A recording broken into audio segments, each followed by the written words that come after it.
Amen. Hallelujah. Ayan. Thank you. Thank you. Ayan. So, my name is Patrick. Ayan. So, here they call me Ai. Ayan. So, later me and Kuya Cyril will share the message today. So, palakpan naman natin yung worship team natin. So, let's appreciate them.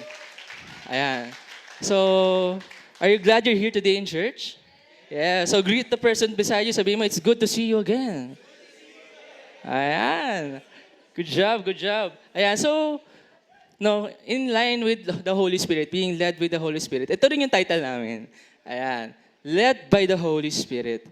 Ayan. So before that, let's open in prayer. Heavenly Father, thank you for today. Thank you, Lord, for your timely word. Thank you, Lord, that every takeaway in this word, Father, will be a seed planted in our hearts, Father. And thank you, Lord, that after this, Lord, our lives will be changed. In Jesus' name we pray. Amen, amen. So let me start by reading our verse, John 16:13. Ang sabi dyan, however, when He, the Spirit of truth, has come, He will guide you in all truth. For He will not speak on His own authority, but whatever He hears, He will speak, and He will tell you things to come. So let me read this in the Amplified version. Ayan, para Amplified. Okay, next. Ayan. Okay, wala dyan. O, dito na lang. Okay, hallelujah. So sabi dito, when the Spirit of truth comes, He will guide you in all truth. For He will not speak on His own message, not His own authority, but whatever He hears from the Father, He will give that message to you. Ayan. So, He will announce and declare things that are to come. Ano yun? That will happen in the future. Ayan. So, all of you receive Jesus Christ as your Lord and Savior. Kung hindi pa, mamaya papasalvation tayo. Ayan. So, ang sabi dito, as the Holy Spirit, being led by the Holy Spirit, God tells the Holy Spirit, things to do. Para, kumbaga, protected ka, preserved ka, diba? Guided ka. Ayan. Why? Because God knows the future. Amen. Only God knows the future. Ayan. So, He will guide you. Para, kumbaga, ayaw ko niya mapahiya Ganun ang Holy Spirit So, let me start this by, there's a story. Wow, story. Ayan, story. Back when I was, I believe 19 years old ako. Ayan, di ko alam kung naalala pa ng parents ko. Tsaka, lumabas kasi kami. Ayan, Sunday. So, after service, sige, labas tayo kasama yung kuya ko tsaka yung asawa niya. Ayan. Kain kami sa restaurant. Pero before that morning, pupunta akong church. Nagpe-prepare ako ng susuotin ko, So, just listen well kasi the Holy Spirit talks to you in little things and big things. Okay? So, nagpe-prepare ako. So, ako kasi yung tipo ng taong dati wala akong pakialam sa shoes. Ayan. So, kung ano lang yung sapatos ko. May sapatos ako na desuot lang, yung hindi mo nalalagyan ng medyas. Ayan. So, yun ang gusto ko lagi suotin. Like everywhere I go. So, nangyari, punta kami in church. Ang sabi sa akin, may nagsalita sa akin. Ayan. Di pa ako in full, kasi college pa ako noon Like, more on, syempre, ACADS, parang, di pa ako talaga may encounter. So, parang may nagsalita sa akin, sabi, magsuot ka na may sapatos, yung may socks. So, sabi ko, ayoko nga, ito yung, jahe di ba? Suotin ko na to, hassle Tapos, pumunta na ako, nung gabi, nag-restaurant kami. Pagdating sa restaurant, Japanese restaurant, remove your shoes. So sabi pala, kaya pala nagsasalita sa akin, remove your shoes. Ang maganda, hindi siya maganda kasi outdoors. Ibig sabihin mahangin. Ayan. So nung tinanggal ko yung sapatos ko, ang baho talaga. Ayan, as in. So, anong nangyari? Doon kami pumesto, doon sa mahangin na place. Tapos, ako pa yung pinapwesto ni Jason, yung kuya ko, doon sa dulo, which is yung hangin galing sa akin. So that time, sabi ko, talagang talaga ako, parang, Lord, ikaw ba yun? Dapat sumunod na ako. Ayan. So why? Kasi nga, going back to the verse, the Holy Spirit knows the future. Kasi ayaw kanya mapahiya in little things and big things. Amen? Amen. Okay. So that goes to my first point. A Spirit-led believer yields fully to God's will and is willing to obey. Ayan. So our Holy Spirit is our comforter, counselor, standby. Standby means helper to assist. Advocate. No, strengthener. Yeah. Ang sabi dyan, yields fully to the Holy Spirit. No. So, pag tinanggap mo si Jesus sa buhay mo, ready for change. Diba? Dapat, alam mo, may pagbabago. Alam kong may mga bibitawan ako. Amen. Pero,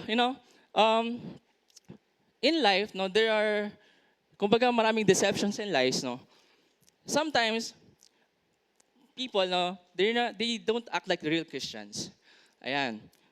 So, pero kasi sabi dito, yield fully, ibig sabihin, okay Lord, gagawin ko lahat basta sinabi mo. No? We are not just church people, amen? Dito sa New Life Southwoods, walang church people lang. Walang Sunday goer lang. Ibig sabihin, pag alis mo dito, paglabas mo dito, sa bahay, araw-araw, dala mo, kausap mo Holy Spirit. Kaya nga led by the Spirit. Hindi ka lang, 2 hours ka lang nandito na yung Spirit. Diba? Hindi. Pag alis mo dito, gagamitin mo siya sa buhay mo. Kasi magiging kakausapin ka niya, if you need wisdom, He will talk to you. Amen? Amen. Ayan. So, no, kasi ang nangyayari, no, nowadays, no, when people say, let's go to church, ayan, kasi when people say, let's go to church, sabi niya, ayoko church. Ayan. Pero kasi, hindi pa sila nakapunta ng New Life Southwoods. Yeah. Amen. Pero what I mean is, kasi as Christians, makikita mo yung joy. Nag-overflow ang joy, nag-overflow ang testimonies, nag-overflow ang miracle signs and wonders. Pag Kristiyano ka, pag led ka ng Spirit. Amen. Amen. Inom lang po ako. Ayan. Has a person come up to you, or kaya, this is an example, no? When a person comes up to you, yung hindi sanay sa ganitong worship, no? Yung mga tumatalon, yung mga nag-raise ng hands. Kung may lalapit sa'yo, sabihin, ay, nagigilty ako. Kasi, nagsaya ako sa church eh. Hallelujah. Church is not a cemetery. No, you don't come in dead and go out dead. No, when you come in dead, you will go out alive. Amen. So, when you come in down, when you're down, and you go out here, dapat there's a difference in you. No, dapat makikita nila. Yan. Kasi, church is like a hospital. When you come in here with heaviness of spirit, it will cleanse you. Amen? Hallelujah ka. Ayan. So, ibig sabihin, anong point ko? Kailangan pang araw-araw gamitin mo. Di ba? Hindi lang siya, ay, may Holy Spirit. Okay, sige, church ko lang gamitin for 2 hours. Hindi. Araw-araw siya. Okay. Sabihin mo, enjoy! Ayan, sabi ni David, return to me the joy of my salvation. Ayan. So, in our world today, no, the devil works overtime. Tama. The devil works overtime kasi hindi lang digital na siya eh. 'Di ba? Do you know that in some places, in some countries, preachings are through AI, artificial intelligence? Nasaan ang anointing doon? Wala namang Holy Spirit noon eh. So, ano marireceive nila? 'Di ba? Wala. New Age. May nagpe-pray gamit ChatGPT. Hallelujah ka. I mean, nasa spirit-led ka ba nun? Hindi, di ba? Social media, uso. No. Uso ang mga online, I'll read your future through tarot cards. I'll read your future to stars. No. Meron pa nga ako napapanood eh. Kasi when you use TikTok, no, meron ka ng algorithm. Kumbaga, ako, I like anime. So, yun lang dapat ang lumabas. Biglang may lumabas na, na online gayuma. Ayan. So kung ito crush mo, ito yung 1 by 1 ng crush mo, hindi ko tinapos pero baka akala nyo ginawa ko, hindi ko ginawa. May 1 by 1, tapos may bawang, tapos ilagay mo sa unan mo. Sabi ko, tapos ang daming nanonood. No? Sabi ko, yari. Kung sila they work overtime, tayo din dapat. No, we work more than overtime. Kasi dapat nakikita sa buhay mo. Pag nakita nila sa buhay mo, no, sometimes, no, people can be saved by just seeing you. Amen? Kasi you represent Jesus. Hallelujah. Ayan. Okay. John 10:14 it says there, Jesus talks to the woman at the well. Jesus talks to the woman at the well. Kasi ang point 1 natin is yield fully no? So sabi dito verse 14, but whoever drinks the water I give them will never thirst. Indeed, the water I give them will become a spring of welling of eternal life. Ano ibig sabihin nun? When you got the Holy Spirit, no, there's a well. Kumbaga, if you need something, dapat satisfy ka na doon sa well na yun. Hindi ka kukuha sa mundo. Amen. Pero kasi, yung devil, it will blind us. Sabihin na, hindi mo kailangan yan, mas kailangan mo to eh. Unahan mo na si Lord sa plano niya. Pero sabi kasi, being led by the Holy Spirit, there's a well. No, well, balon. Ayan, Philip, palabas niya ako nung itsura ng balon. Ayan. So, yung balon na yan, kuha ka lang ng kuha dyan. Kasi galing kay Lord yan eh. Kung may kailangan ka, pray ka. Pray ka. Kung may kailangan, kuha ka ng word. Di ba? May verses ka about financial. Di ba? So, kuha ka doon sa well na yun. Ayan. So, Jesus gives you what you need and it should satisfy you. Amen. So, pero there are people, nowadays kasi, there are people that prideful and self-righteous. Ano ang self-righteous? No. Ang self-righteous is, I don't need God. Yun ang mga self-righteous. Yun ang natin. Yes, ayan. Yun ang mahirap i-reach. Pero by the grace of God, as we pray, hopefully they will have an encounter. Ayan. Pero yun nga, you can be the richest person. You can be the pinakamabait na tao sa mundo. Tumutulong sa mahirap. Maraming pinagawang ospital, mga ganyan. Or wala kang ninakaw, wala kang pinatay. Pero out ka pa rin kung wala ka si Jesus sa buhay mo. Ayan. So, those people, those kinds of people, sasabihin nila, parang unnecessary sa kanila yung Jesus died on the cross. Parang, I don't need that blood. Pero all of us need that blood. No? Pero, it's time to wake up. Ayan. It's time to wake up and pray. It's time to wake up and declare. Time to wake up and represent Christ. Amen. Sabihin mo sa katabi mo, wake up! Hallelujah. Sabi kasi sa Romans 3:10, sabi diyan, there is no one righteous, not even one. Yan. John 7:38. Ito naman, maganda. John 7:38. Whoever believes in me, as Scripture has said, rivers of living water will flow from me within them. How many of you know that rivers are bigger than a well? Mas malaki ang ilog kaysa sa balon. Amen. So, ang mangyari kasi, yung well, for you, it takes care of you. Yan. So what you need, you get from the well. The rivers, overflowing from God. Miracles, healing, peace, joy. Yun yung rivers. Hindi naman sinabi river lang, sabi rivers. So do you want rivers flowing out of you? Yan ang being healed fully. Yan. Through Jesus, yes. Okay, that goes to my point number 2. A spirit-led believer walks by faith and not by sight. Oh, it also says there in 2 Corinthians 5:7. Ayan. Pero let's go to Luke 3 verses 15 to 16. This is about John the Baptist. Ayan. So John answered them and I baptize you with water. But one who is more powerful than I will come and the strap of those sandals I am not worthy to untie. He will baptize you with the Holy Spirit and fire. Everybody say fire. Ayan, lakas hindi fire. Fire! Ayan. So fire, yun yung power. Yun yung binigay sa iyo ni Lord. Diba? Is your faith talagang sold out sa akin? Kasi there's a fire. Kumbaga, when God moves, there's surprises. There's suddenlies. So when you walk by faith, okay, sino tumanggap kay Lord? Ayan. Alam niyo pupunta kayong langit. Nakapunta na kayo. Hindi pa, pero faith yun, di ba? Yun ang power. Yun yung sinabi Lord, panghawakan mo yan. Ayan. So, yan. Again, the world is full of carnal things. Anong carnal? Carnality, sexual, mga people taking advantage of others. Yun eh. Yun yung nangyayari. So as Christians, we make decisions and steps by faith. Ayan. So, ito yan eh. Kumbaga, sold out ka ba? Ayan. Mag-stand firm ka ba sa faith mo? Kasi dapat, pag fully yielded ka na, and you walk by faith, dapat there's no doubt. Dapat there's no second thought. Dapat hindi mo unahan yung plano ni Lord. Ayan. Dapat maghihintay ka sa God's right timing. Ayan. So, ang sabi naman kasi dito, in Revelations 3:16, sabi dyan, Kasi when you're fully sold out, hot ka eh, no? You're burning fire. Pero sabi dito, because you are lukewarm, neither hot nor cold, I am about to spit you out of my mouth. Ayan. So, as believers, again, we should not doubt, no? Di ka magdadaw ng isip. Si Lord kausap mo, hindi naman ibang tao eh. Di ba? Pero there are lukewarm, no? Have you ever heard the term lukewarm Christians? Ayan. Wala sa New Life Southwoods yan. Amen? Amen. Ayan.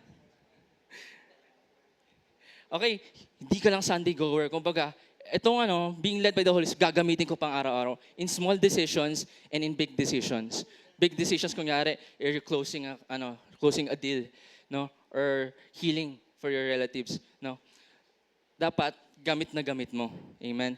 So ito, going back to the verse, no? Sabi kasi dyan, it's either you're hot or cold. No, hot, why? Hot yung mga sold out kay Lord. Hot yung mga, either hot or cold. So hot ka, yung faith ko talaga ito. Diba? Ay, nakita ko si Kevin. Si Kevin yung faith ni Ate Jen, go talaga eh. Gagaling yung anak ko. Diba? Ganun ang hot. Yan. Yung lukewarm kasi is, nagkaroon sila ng opportunity maging hot. Kaso, wala na.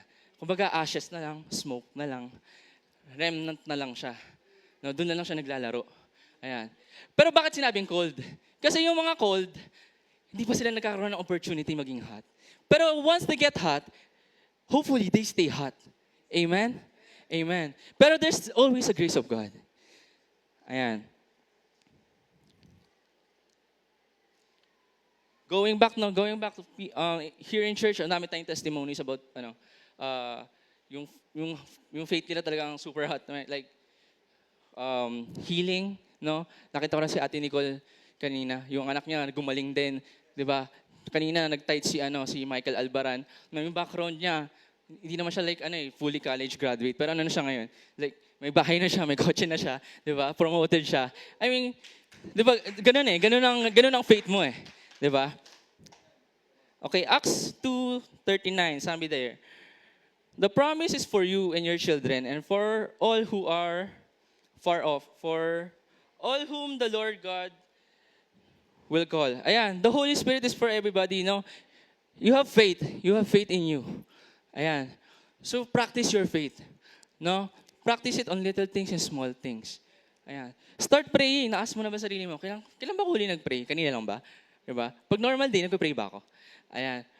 Saan ba ako pumunta? Babalik lang ako dapat sa source ko. Balik ka lang sa basic. Punta ka lang sa Bible. No? Hindi ka maghahanap sa mundo ng sagot. Kung baga, pag may tanong ka sa financial, basa ka ng verse. No? Andun lang naman yung sagot eh. Just go back to basic. Go back to God's presence. Ayan. Ito, get this, no? The Holy Spirit is not a reward, no? Because you have lived a good life. No? He, Jesus, empowers you, the Holy Spirit, for you to have a good life. Amen? So, ayan. So don't be deceived. Ayan. Our God is a supernatural God. Ayun ang faith eh. Supernatural God. So pag sinabi mo yun, pag sinabi mo yun, ito yung mga kind of faith natin na parang yung bukol, pag pinag-pray mo mawawala. Alam mo yun? Yung walang-wala ka na, pero out of nowhere may magbabayad ng hospital bill mo. Ganun yun eh. So supernatural. Ayan. So you know that you are the temple of the Holy Spirit. Inaccept mo si Jesus, no? God will not fill a house that's not His. So kailangan fully sold out ka, fully yield ka sa Kanya. Amen. So ito. Ayan. The Holy Spirit, no? God gave the Holy Spirit. Holy Spirit wants to know some things. Ayan. So, know that God knows the future. Okay, knowing is knowledge. Knowing is knowledge. So, as we know more about the Bible, about the Word, no, the more you know about yourself. Tama? Kasi the more you read the Bible, the more you know who you are. Ayan. Pero kasi ibang tao, nakakalimutan nila. Ayan. It's just a reminder for us. No, if sabihin ng iba, hanapin ko yung sarili ko puntang bundok. Hindi, hanapin mo sarili mo, babasa ka Bible. Di ba? Ganun lang naman siya eh. Amen? Then the Holy Spirit can guide you to your future, to protect you, to counsel you. He's your advocate. Ayan. So like may testimony later. Small testimony lang naman yun about sucks eh. Pero ano ibig sabihin nun? ayaw kanya mapahiya. No? Ayaw kanyang kumbaga pinoprotektahan ka niya, 'di ba? Ayaw niyang kumbaga makita ka ng ibang tao, ay sino ba 'yan? 'Di ba? Ganun yung Holy Spirit, small lang 'yan ha. If God can trust you with small things, He can trust you with big things. Amen. Ayan, so I'm about to end naman na. Ayan. So by faith you trust Jesus. No, if there's something, kunyari there's a good deal, no, na hinintay na lang yung pirma mo. Too good to be true. Pero yung flesh mo and yung soul mo, gustong-gusto. Pero yung spirit mo, deep inside, may kinakausap ka eh. Sabi, no, huwag mo gagawin yan. Huwag mong pipirmahan yan. Huwag kang pupunta dyan. 'Di ba? Malalaman mo yon. Kasi the Holy Spirit always wants to protect you. That's why helper nga eh. Ayan. John 16:7, sabi dito, but I tell you the truth. It is not, to your advantage that I'm going away. For if I do not go away, the advocate will not come to you. But if I go, I will send him to you. Ano ibig sabihin nun? You have your own attorney. Ayan. Merong ipaglalaban ka. Ayan, yun ang Holy Spirit. No, that's being led. Ayan. So when a challenge comes up to you, anong unang sinasabi mo? Does your mouth cut you off? Na pag may challenge ka, ay hindi ko alam gagawin eh. Ay hindi ko kaya yan eh. Ganun ba? Dapat hindi. When a challenge comes to you, dapat ang unang mo sasabihin, kung ano yung sinasabi ng salita ng Panginoon. No? Ano ba sinasabi doon? I'm an overcomer. No? I'm victorious. Diba? I-declare mo. Amen? Amen. Okay. Ayan. So again, no, going back to the world, carnality, there's false teachings, there's mga kumbaga, the devil will try talaga to hinder God's plan to you. Tatakpan niya talaga yung mata mo. So, there's this term called humanism. Humanism, no? Ayan, maganda siya pakinggan, no? Ano kaya humanism? Baka more on human rights. Ayan. Pero kasi, ang sabi dito, the meaning is, an outlook or thought attaching prime importance to human rather than divine and supernatural matters. Again, ulitin ko prime importance on human rather than divine and supernatural matters. Sino ba si Lord? Di ba supernatural siya? Yun yung teaching sa labas. Ibig sabihin, pag kunyari naniwala ka dyan, more on human kaysa supernatural. Pero kasi, God is supernatural, kaya kami gumagaling eh. Di ba? Kaya nga may may mga hindi ka makapaniwala, pero, nababayaran mo yung tuition mo eh, di ba? Pumapasa ka eh, di ba? Nagre-restore yung pamilya mo eh. Supernatural. Pero itong teaching na to, sinasabi niya, ito yung nangyari sa mundo ngayon, yung teaching na to, di mo kailangan yan. Di mo kailangan mag-pray. Di mo kailangan ng Holy Spirit. Di mo kailangan tumingin sa taas. Maniwala ka lang sa sarili mo. Which is wrong. Okay? So, you have to be careful on that, lalo na sa mga kabataan. What you see, hindi lahat tama. Just go back to the Word. Go to your leaders and ask. Ayan. Ang sabi pa kasi dito is, you have an innate goodness in you as humans. Pero kasi, saan pa galing ang goodness? Di pa fruit ng Holy Spirit siya. Dapat may source. Hindi lang pwede sa iyo lang yun, di ba? May source. So yun din eh. Kumbaga, pag hindi ka hindi mo na gets, or wala pa sa tama, yung nare-receive mo, go back to the Word. Ano ba mga fruits of the Spirit? Gentleness, goodness, di ba? Self-control. So, may source. Kay God, may Holy Spirit, doon siya galing. Amen. Amen. Ayan. So, as a Spirit-led people, we have to, make it a lifestyle. Everyday lifestyle. Hindi na siya every Sunday. Di ba? Paglabas mo dito, kunyari may mag-cut off sa'yo sa kotse, anong gagawin mo? Di ba? Ipagpe-pray mo ba siya or bababaan mo ng bintana? Di ba? Paglabas mo dito, dapat gawin mo lifestyle, be Spirit-led. Ayan. Okay. So, I will just leave you with this. Some of you are going to win people just by the way you live. Amen? Ayan. Some of you are going to win people just by the way you live. Amen, amen.